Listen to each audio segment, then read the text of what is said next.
planned with TensorFlow, PyTorch, probably one of them, and it hasn't decided yet. Integration with fast API, it's a very small ticket item. Support for multi-label classification. So basically, when you're predicting 2 Ys or 3 Ys instead of 1 Y, right? It's different than multi-class. Multi-class, still 1 Y. You have 7 categories. You have to predict 1 out of 7. Exclusive, not exclusive, but multi-label is different.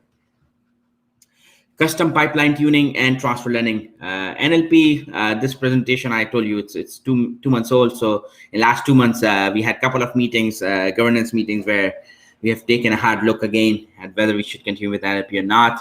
But we'll see. No answer now. Okay, we are up for demo now.